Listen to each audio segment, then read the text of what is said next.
You are watching Platinum Northwest TV News. Good evening and thank you so much for joining us. I'm Philadelphia Mangoeng. Let's take a look now at the leading top stories. First up, 5 suspects linked to the murder of rapper AKA have been denied bail, and the Mineworkers Development Agency to host graduations for 890 participants in Marikana. In the business news, the Q1 unemployment data shows South Africa's youth remain vulnerable in the labour market. And in the sports news, Orlando Pirates released a statement on allegations circulating. We begin here. Bail has been denied to 5 suspects linked to the murders of rapper Keenan aka Forbes and his friend, chef and author Tebelo Tips Motswane at Durban's Wish restaurant on the trendy Florida Road in February last year. Lindokuhle Mkhwanazi, Lindane Ndimande, Sianda Myeza, Mziwethemba Gwabeni and Lindokuhle Ndimande appeared before the Durban Magistrates Court on Wednesday. Now the accused face 11 charges, 2 for murder, 5 of attempted murder, conspiracy to commit murder, possession of unlawful firearms, as well as possession of unlawful ammunition. The state has since added money laundering to the charges. Magistrate Vincent Hlatshwayo said that there was overwhelming evidence against the 5, especially Gwabeni. It emerged during their bail application that 800,000 was paid into Gwabeni's bank account a day after AKA and Motswane were murdered. Gwabeni then transferred 665,000 to the other accused and 2 brothers in Eswatini, but excluded Myeza.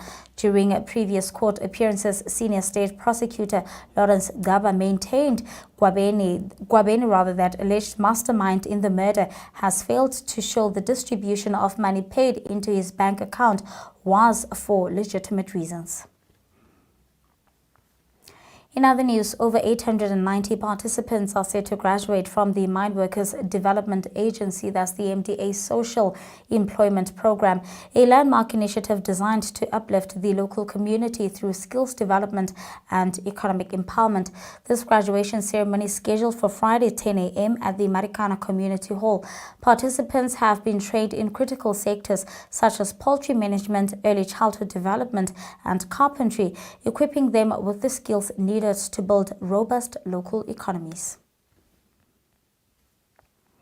In more news, in response to the pressing water crisis facing the Moses Kotane rural community and various parts of South Africa, Luingong, a global leader in construction machinery since 1958, launched a transformative initiative, the Luingong Green Alliance, established in 2023 as a platform dedicated to community empowerment towards addressing the water scarcity issues in Africa. This initiative marks a pivotal moment in the growing relationship between China and South Africa, highlighting the commitment to sustainable development as well as mutual cooperation. Mayor of the Moses Kotane local municipality, Councillor Nketu Mtokwe, who firmly believe in the private-public partnership approach, began by stating that the Moses Kotane local municipality is predominantly rural with 107 villages and just 2 semi-townships facing significant water interruptions. As she said, the water project which commenced is greatly appreciated and will undoubtedly have a positive impact on the many lives. Moving on to the story now, Build One South Africa leader Mmusi Maimane is questioning the integrity of the ANC. He says the party should have asked all those implicated in state capture report to stand down. Instead, some have been included on the government ruling party's candidate list. Meanwhile, ANC Secretary General Fikile Mbalula says only 6 of those names appear on the party's list. With that said, let's now take a look at the business news.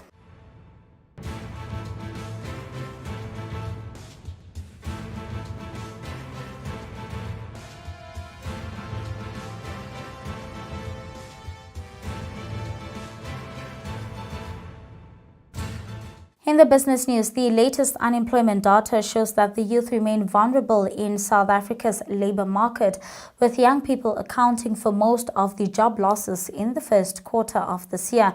Unemployment rose by 0.8%, up from last year's 32.1%. Community and social services, construction, as well as finance recorded the biggest losses. Of the 330,000 people who became unemployed, 236 were between the ages of of 15 and 34. According to the Director of Labour Star South Africa, Detlulelo Poshoko, the number of employed youths decreased by 7,000 to 2.5 million, while the number of unemployed youth increased by 236,000 to 4.9 million in the first quarter of 2024, resulting in the youth unemployment rate increasing by 1.3 of a percentage point to 45.5 in the first quarter of 2024.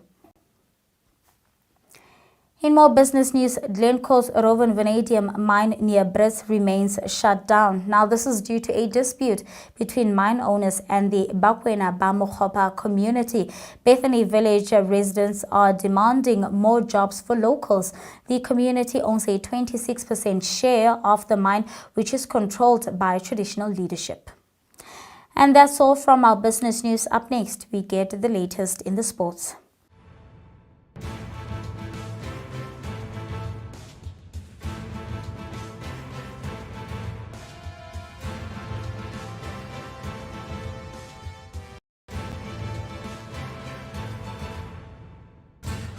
In soccer news, Orlando Pirates have released a statement on allegations relating to a video circulating on social media, which goalkeeper Sipho China, in conversation with teammates who are not in the frame, discussing betting on the betting platform Betway. Now, in a statement issued earlier today, Pirates clarified that while the video depicts a seemingly light-hearted exchange about a potential bet on an English Premier League match, no actual bets were placed. Now, the PSL doesn't have its own specific regulations against player betting. However, they have that they abide by the FIFA's rules on this issue. FIFA's Code of Ethics prohibits anyone under its jurisdiction, including players, referees, and intermediaries, from placing bet. Article 26 of the FIFA Code of Ethics engaged in direct or indirect betting can lead to an integrity investigation. These behaviors could result in a fine of approximately 2 million rand and a ban from football activities for up to 3 years. Now, over 2.5. Bet now. I want you to bet now on that. 12 May, 5:30 und Trafo. Straight win 600. Man United over 2.5. Moving on to cricket news, Proteas mains fast bowler Kagiso Rabada has returned home from the Indian Premier League due to a lower limb soft tissue infection. Rabada played 11 matches for the Punjab Kings and took 11 wickets before returning to South Africa. The Kings have failed to qualify for the knockout stages of the IPL. The 28-year-old consulted a specialist on arrival in South Africa and is being closely monitored by Cricket South Africa's medical team. His preparation for the upcoming ICC Men's T20 World Cup in West Indies and the USA are not expected to be affected. The Proteas are in Group D along with Nepal and Netherlands, kick off their T20 World Cup campaign against Sri Lanka on the 3rd of June. Aiden Markram will captain the squad, which will include familiar faces like David Miller and Quinton de Kock. And that's where we're going to have to leave it for tonight. Thank you so much for watching. The team will be back again tomorrow evening. Till then, good night and take care.